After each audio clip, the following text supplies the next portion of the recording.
Hello and welcome to the Heart of Markness podcast, episode 61. This is going to be part 2 of that amazing Dancing in the Doldrums compilation that was done by Led Zeppelin Rarities last week, involving the first few dates of the 1980 tour. He got really low generation soundboard and audience recordings and took a wonderful amount of time and care to create really, really wonderful recordings of these shows.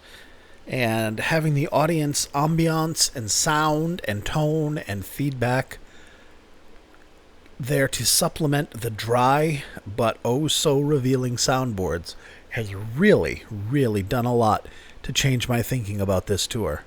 Now, granted, the shows that I've been listening to for the last 30 years are towards the end of the tour after Bonzo's collapse in Nuremberg, which I think happened on the 27th of June.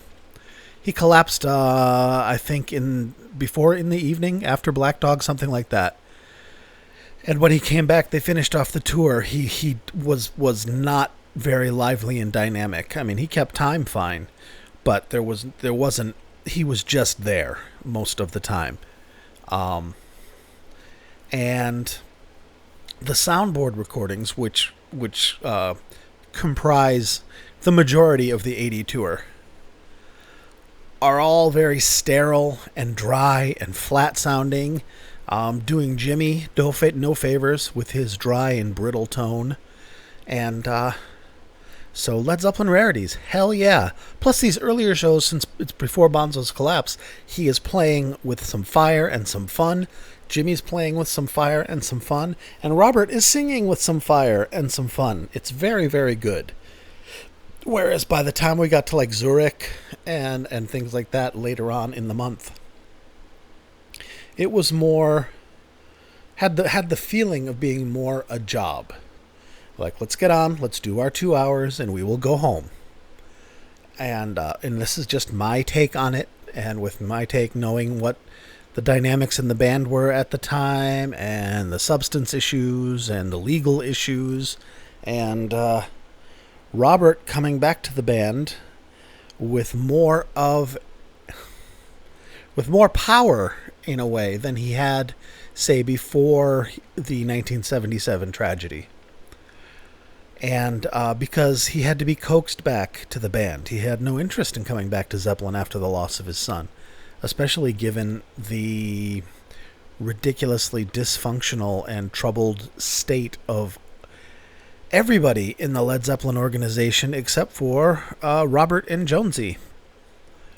So when he came back, it was with conditions. And these conditions are apparent in his vibe, and especially the 80 tour vibe. There's less of the hey, let's all be friends, hippy dippy Robert Plant, and more of the like I'm gonna play a track tonight where before he starts the song he berates the Atlantic record guy that's there. Not Ahmet Ertegun, it's Phil Carson, the guy who plays bass in Frankfurt on their encore when they do Money. The best things in life are free. No. He's on this tour with them, and Robert yells at him from the stage. And that's not something Robert would have done. Robert would have made a joke. It would have been passive-aggressive. It might have been tongue-in-cheek. It might have been attributed to somebody else, like, oh, Jimmy wants you to do this. But this time it's Robert as like, get your shit together. All right, here's Trampled Underfoot. So Robert has some hard edges now, and that's kind of sad. But after what happened and what life did to him and the things going on, I how could you not develop a thicker skin? Well, in any case, let me get my notes up. I don't even have my notes. The majority of this recording, Dancing in the Doldrums, I mean, not the podcast, comes from, get my notes, all of the songs in this compilation come from June 20th, 21st, 23rd, and 24th.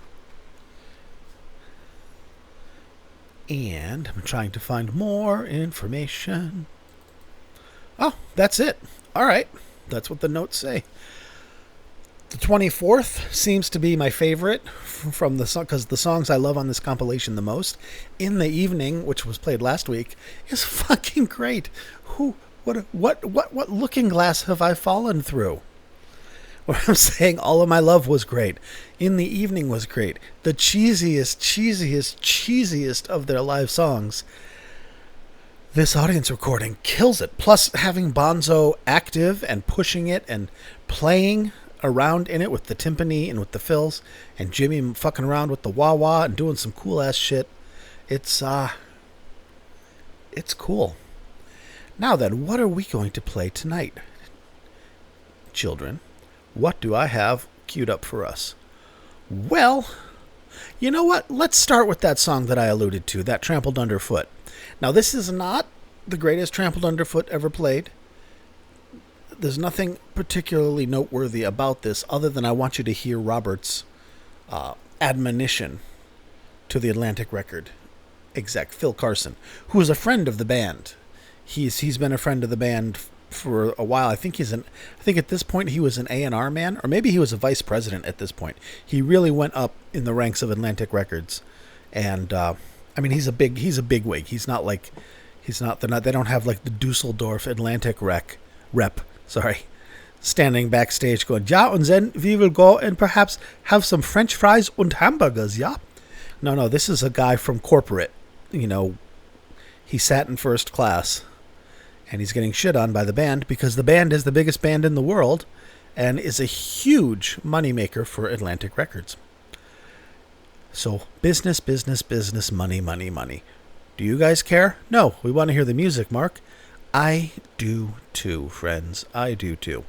So let's get hopping. Now, having said that this isn't the greatest Trampled Underfoot, it is an excellent Trampled Underfoot. I like this song anyways in 1980. It seems to be a little faster, a little more frenetic, a little more aggressive.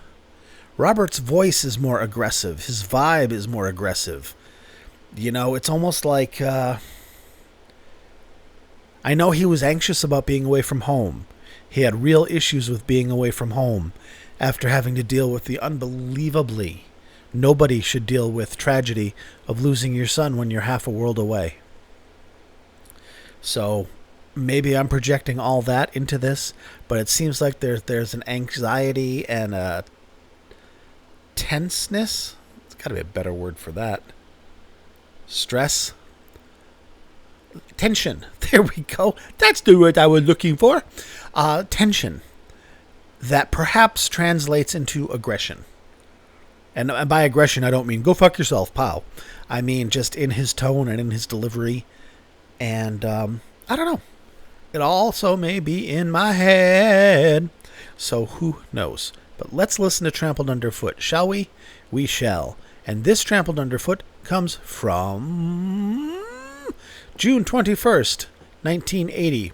And if the notes told me what city that was, I would be able to tell you. I will look it up when I come back, okay? I'll try, like I'm going to do anything. I've got 8 minutes to sit here. This is not a live show. I will have this information for you post-haste. For now, listen to Trampled Underfoot from June 21st, 1980. The excellent Dancing in the Doldrums Matrix tape. And a matrix is an overlay of an audience and a soundboard recording, typically. Or just two different recordings, sources of the same show. Typically an audience and a soundboard, where you kind of overlay, and you have to take a lot of care to sync it up perfectly so you don't have things out of phase. Because it's not like it's not like you just have to worry about having like an echo, like having it overlap, like hey, ma. But to actually have it be a little out of phase, it can sound a little swishy, especially in the cymbals and some of the vocals and things like that. And my God, did Led Zeppelin Rarities do a good job on this. And if you listen to it on headphones, it's enjoyable. Now, you can't make it sound better necessarily, objectively, than the source tapes. You can't get information in that isn't there. But what he did was he mixed the proportion of the audience tapes and the soundboard tapes in such that it's almost like an enhanced audience tape rather than a soundboard tape with like 10% audience to give it a little life. And in my opinion, that makes all the difference. And whatever EQ he did, if he did any EQ, was spectacular. And the thing, hearing the audience and the sound of the hall in this, when I hear Jimmy fuck up, and he does, because it's 1980, it's not as face-palmingly jarring as it is on those soundboard tapes. When you just listen to the raw soundboard and it's flat, and when it sounds like his tone is brittle. That's the only adjective I can use, is it's brittle, and it seems like he's struggling to play, and he's not playing with fluidity. It's almost like he's playing through pain or an injury in a way. And there's been a lot of talk on the boards. It's all speculation, but aside from, it's been known that he's injured his hand and his fingers several times throughout Led Zeppelin, and that he did not rehab them. He did not give them the rest. The same way Robert destroyed his voice. They didn't take care of it. They bore through it. And maybe that's something that's evident here. Maybe, again, it's all projection, but it seems like he's playing, and he's playing well. I mean, it's not like he's a disaster, although sometimes in this tour, in places he is. White Summer, Black Mountainside.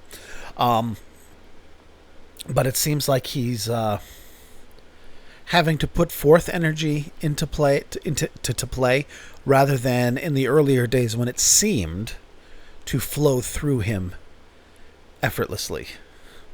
I guess it's kind of that the argument of inspiration versus technique and practice. When inspiration is flowing, you don't need technique and practice because it's just flowing through you, like lightning hitting a lightning rod. But when the inspiration isn't there, you have to rely upon your chops and your technique and your practice so that you can push through competently. There we go. And I'm still talking. I'm sorry, guys. Enough of that. Let's get into it. Anyways, Jimmy sounds better in the audience tapes and in these mixes. That's the point I'm trying to make. Brings out the life in these recordings in a way that, have you ever seen, there's an animated GIF or GIF going around of a guy taking a selfie. Or just somebody taking a picture of a guy's face from the front. And it demonstrates how, what they mean when they say the camera adds 10 pounds and how that happens. And because basically it's just an animated GIF of different lenses. Like 35 millimeter, 50 millimeter, 60 millimeter, 70 millimeter, blah, blah, blah. And he goes from having like a very, very skinny, intense, almost gaunt face to having like a chubby wubby Jonah Hill in a Superbad face. And it's the same guy it's the same photo, the same time, and it's all how you look at it. And what Led Zeppelin Rarities did with this magnificent presentation is he took this scene, this tableau, and he presented it in a much more favorable light. So everybody looks so much better. Well, metaphorically, they sound so much better. So what was already there can just, like makeup. You put lipstick on. Well, you don't. Well, maybe you do. I'm not going to judge. You do you. Work with what you got, right? So they did a nice makeover of this tour, and Led Zeppelin Rarities fucking nailed it, in my opinion. Alrighty, Trampled Underfoot, June 21st, 1980. Here you go. This is one we must dedicate to Phil Carson of Atlantic Records, who, if he doesn't get his shit together shortly, will be trampled underfoot.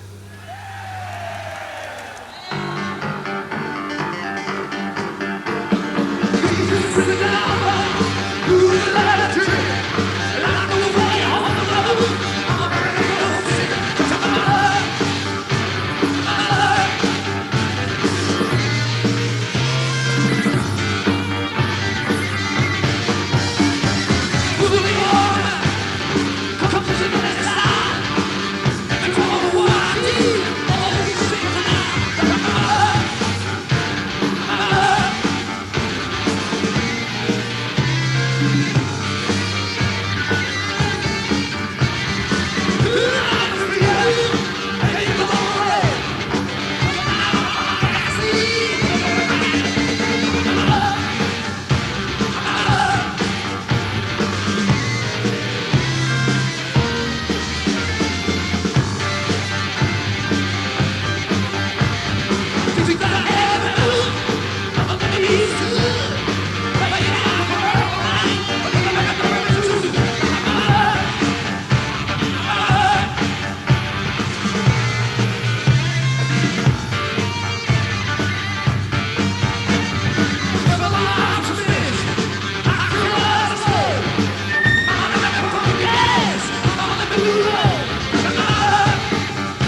Thank you very much, Tom.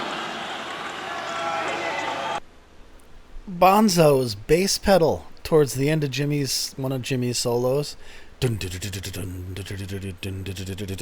Crazy good. I had to go back and replay that. I'm like, did I hear what I think I heard? Because I'm just listening to this at the moment through my television, which I'm using as a monitor, and I'm sitting on the couch, and it is hot in here, ladies and gentlemen. I feel like Bernie Mac. America is hot. It's not that hot, really. It's nice out. But my little hot box upstairs old asbestos ceilinged house just radiates heat from that empty space above the ceiling and below the roof. And just this room is going to be uncomfortably hot. Even with, I've got fans in both windows. I should have airflow. And yet somehow, in some H.P. Lovecraft eldritch bullshit way, nothing happens. It defies physics. Just to piss me off. So yeah, I take it personally. All right. Anyway, enough about my hot room. Bonzo's Hot Foot. That was crazy good. And fun and interesting. Interesting. You know what I'm noticing is when Robert's talking to the crowd now, it seems like this is the genesis of the cheeky, deep and meaningless Robert that we have today. Where he's like, throughout our traversions and ramblings in the world through the Atlas Mountains, or the LA streets, ha ha ha, that kind of thing. I mean, he did that his whole career. But it seems like there's almost a mask being portrayed here. Whereas there was a time, for a long time, when, I've talked about this before, when Zeppelin and the audience were almost on a peer level. If not a peer level, then, symbiotic. There was a cycle of energy, evident in those, like, Blueberry Hill being the most obvious. That incredible energy between the audience and the band during Thank You. And now it feels, to me, like Robert is performing. But who knows? Who cares? And maybe I'm overthinking it. Maybe I have heat stroke and I'm just getting a fever dream and delirium. And that's the case. Maybe there isn't an Aztec pyramid over there in the corner. Okay. Good to know. Oh, someone's barbecuing. Oh, but all I smell is the lighter fluid. I don't smell the meat yet, so it's yucky. All right, I curse them. Their barbecue. Unless I get some. All right, what is wrong with me?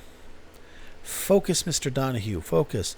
Oh, yeah, remember I said I would tell you where that was from? All right. The 21st, 1980, June 21st, 1980, which was the Trampled Underfoot you just listened to. Rotterdam, the Netherlands. You know why they're called the Netherlands? Because they're down there, in the Nethers. You mean that country way up north? Yup. All right. Well, here are the dates that are used. In fact, I want to go through this a little. This has been a long time coming.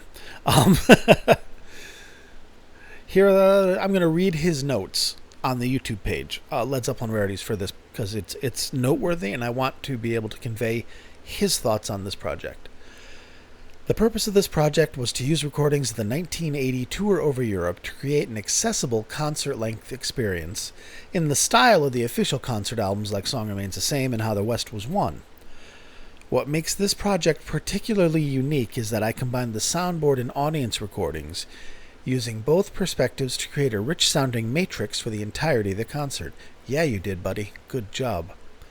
Rather than trying to select the overall best performances, I prioritized creating a complete.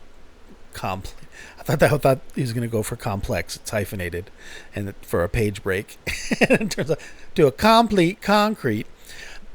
Take two. Rather than trying to select the overall best performances, I prioritized creating a complete, polished concert without any awkward cuts mid-song or anything that would detract from the listening experience.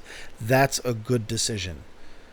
I'd rather hear an average or a decent Whole Lot of Love that, that's complete, where you can maintain the continuity and the sound and the flow, rather than an excellent, unless it's a legendary, and there's nothing legendary on this tour, rather than a great Whole Lot of Love that starts halfway through. So it's the audience that's like, want a whole lot of love, too good, too good, too good, want a whole lot of love, as the soundboard comes in. We don't want that. All right, let's get back to it. Off the rails, I'm going off the rails. Ba-da-ba-da-ba-da-ba-da-ba-ba. There we go. Or anything that would detract from the listening experience. In searching for concerts to use for this, I settled on building off of the June 23rd and June 24th concerts, due to both not only having full soundboards, but also two of the best audience recordings from the tour. I used the other two concerts to fill the gaps where necessary. Once I knew I had everything covered, I then opted for the better performances of what was available. Unfortunately, despite using the most complete recordings, there are a couple quirks in the soundboards, most notably gaps at the beginning of the Rain song and Rock and Roll. Who cares? That's fine. And also some weird high-end fluctuations in Trampled Underfoot. Did you hear it? I didn't. Also wasn't listening. And then once I hear it, it'll be all I hear. Back to him. I think an interesting byproduct of this project is that it focuses on a part of the tour that isn't often listened to. Correct. Frankfurt and Zurich are the two places that come to mind when thinking of the 1980 tour over Europe. And while those concerts are fantastic, I found it somewhat refreshing to use lesser-known concerts. Me too. Absolute genius. Absolute genius. Because there's a novelty to it, because I'm listening to the In the Evening that I'm in love with. I'm not used to hearing it. I don't know every lick that's going to play, and therefore every time it comes out, it's still new to me, and I get to hear it and appreciate it fresh. And you make it sound good, dude. All right. I'd like to dedicate this project to everyone who bought Led Zeppelin tickets in the late summer 1980. Special thanks to Ed from the Dogs of Doom for the tapes. Thank you, Ed. It's that generosity from the people who have the low generation, the best sources. Excuse me. It's that generosity from the people who have the great recordings to share them with the people who have the skill to create something magical from them. Because, possessing the recordings and collecting the recordings doesn't require the same skill set as restoring those recordings, remixing, remastering, and presenting them. So it's cool. I like this community that I've kind of, I would say stumbled onto it, but no, they reached out to me a while back. I was walking down the street and this van pulls up. There's a bag over my head. Boom. I feel a blow to the noggin. A few hours later, I wake up, I'm in a warehouse. And these guys dressed in trench coats and sunglasses and Gilligan hats. The hat Gilligan wore on the island, those sailor hats? Real incongruous, but they were all wearing them. And they said, "Listen, motherfucker, are you in or are you out?" I'm like, "I don't know what you're talking about. Why am I chained to a chair? Why are my pants off? And what is that?" And they said, "Don't worry about it. Don't worry about it. Are you in or out, motherfucker?" I'm like, "First of all, you're far too young and look too stupid to pull off motherfucker. You're no Samuel L. Jackson. You need some gravitas behind that, son. And secondly, what are you talking about?" They said, "This cool Led Zeppelin thing we're doing." I said, "Oh yeah, totally. I'm in." And I'm in. And because I'm in, I say yay and talk about their cool content because I get it. They just drop it in my lap and they're like, "Bing, look at this." I'm like, "Oh my God, thank you." Well, they didn't drop it in my lap like, "Hey, Mark, I'm in the chat room where it gets dropped." So there. It's not like they're like, "Mark, we come to the..." No. I am totally there with a press pass around my neck. I'm able to watch and participate in the very narrow area in which I am helpful,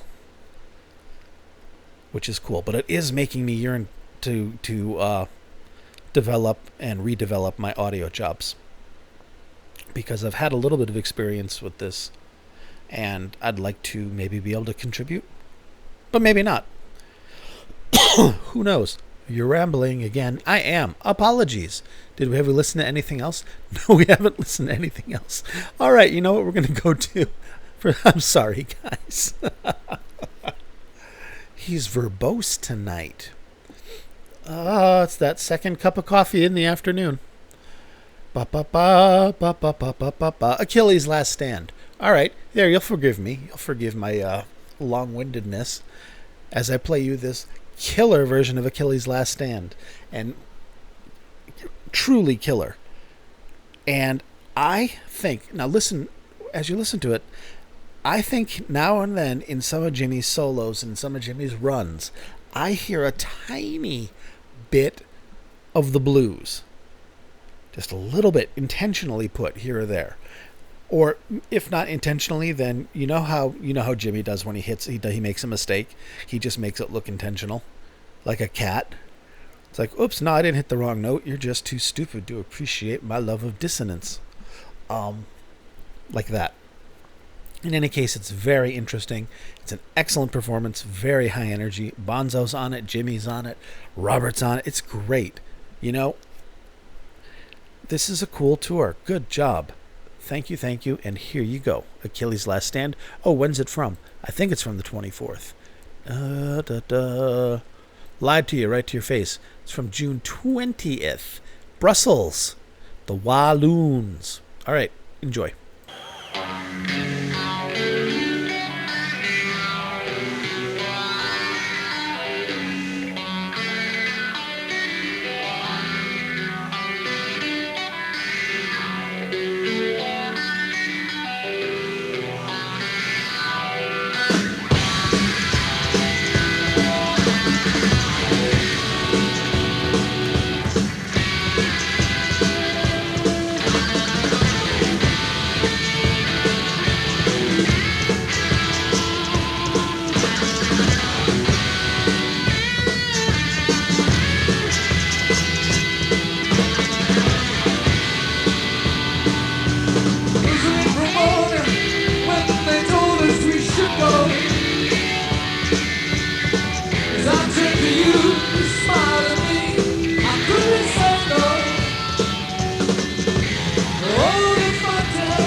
Well, that was just straight up awesome.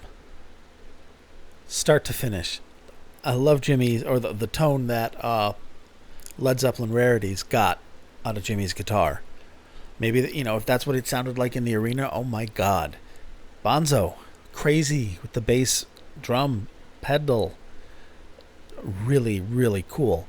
And, there were some little things thrown in there that sounded really cool. I caught little bits of, maybe not the blues rock, just little tiny things. And it might be just that through random chance, he just rolled a 20 when he did a fuck up, and where he fucked up just sounded interesting to me instead of like whoops, more like the genius at work.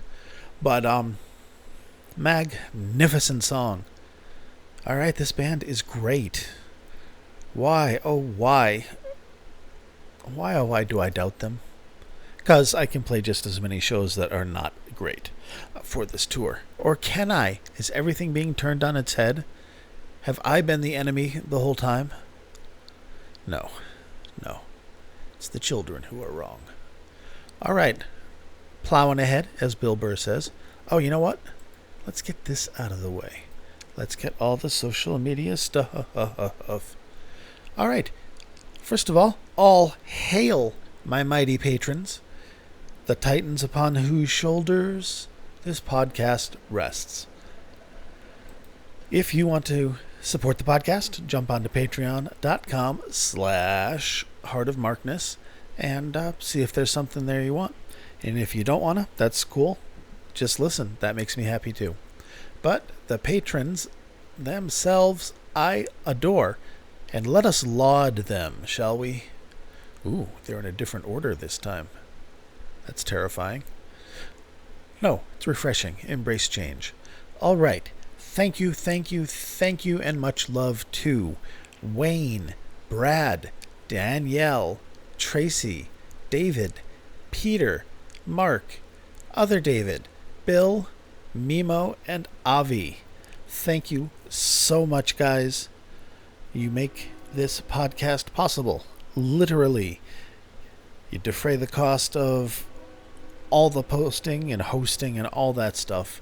Thank you very much. And if you want to help defray that cost and put some money in my pocket, which is very welcome, consider becoming a patron. And if you don't, no worries. You can also follow me on the Twitter, Heart of Markness. Surprise, surprise. And you can also... Hey, what did I just see? Oh, that's funny. Sorry, I hit Twitter to get my Twitter, and I just saw this thing of Simon Cowell being dead. Like, oh, is Simon Cowell dead? No, he's not. It's just a Twitter thing. All right.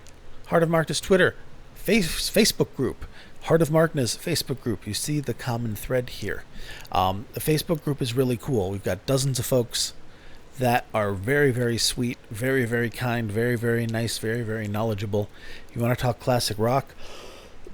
Excuse me.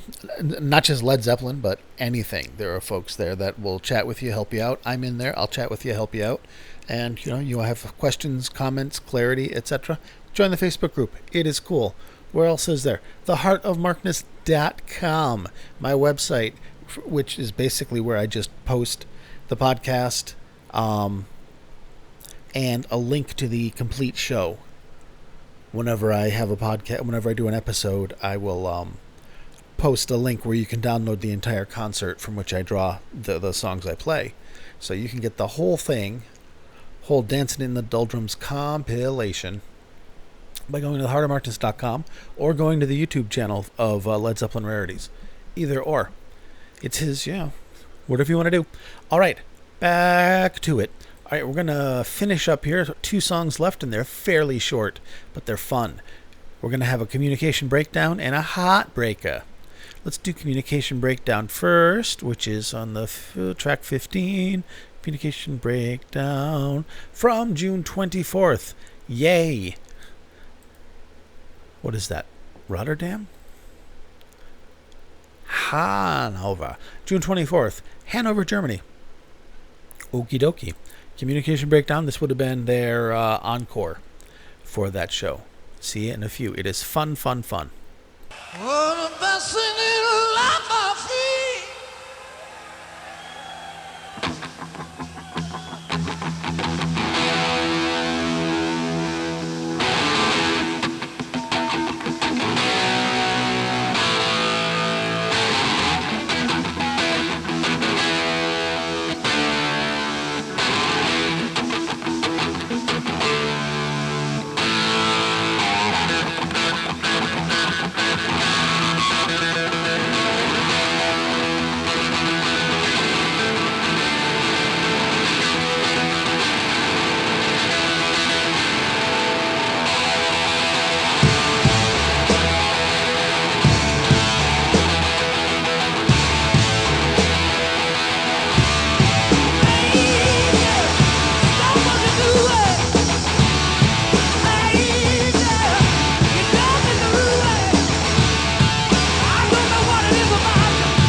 Fantastic team.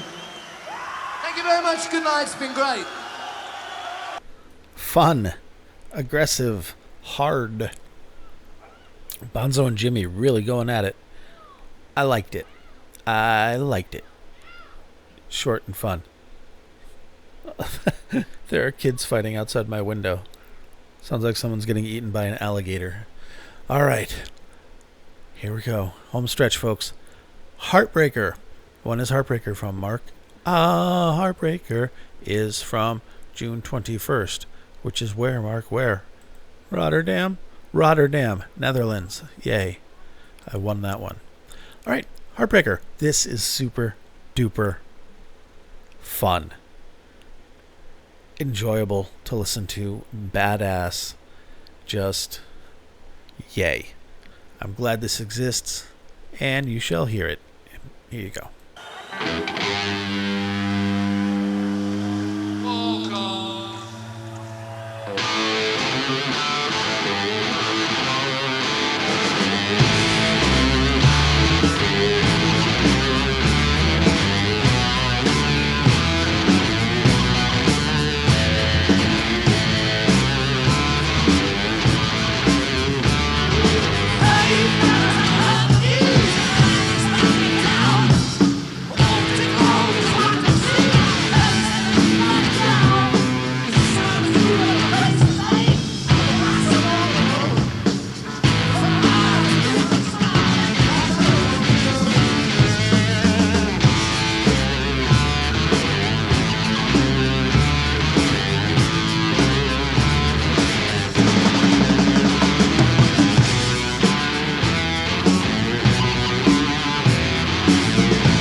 you very much.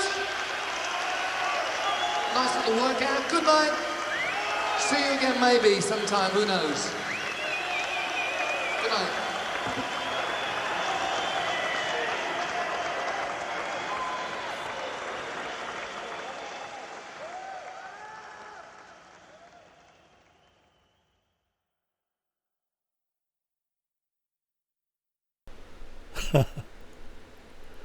That kid was not, in fact, being eaten by an alligator. I went and checked. It was a crocodile. Crocodile. Yes. Crocodiles have the monocles. Alligators have the top hat. You never see one with both. That's an urban myth. All right. Heartbreaker. Fun, powerful band. Man, I miss them. And they sounded good. They did the soundboard recordings that came out really did them an injustice in my eyes, at least, or my ears anyway. Man, thank you so much, Led Zeppelin Rarities, for putting this together and sharing this, because it shines a light on the band. You know, a different perspective that man, sounds so good and so dynamic and so alive and vital still. And great job, man. Really got me to reconsider this whole tour. Thank you for your work. All right, we're going to bail because I just remembered that I have ice cream in the freezer. So adios, amigos. Follow me on Twitter if you want to. Everybody, be nice to each other. I will probably post a bonus episode over the weekend. Typically, whatever the new Mike Millard release is, I'll just throw up there because I'm lazy. And it's always cool shit. So it's a super win-win. Other than that, you will hear from me next Thursday with another episode of the Heart of Markness podcast. Bump, bump. All right, guys. Bye-bye.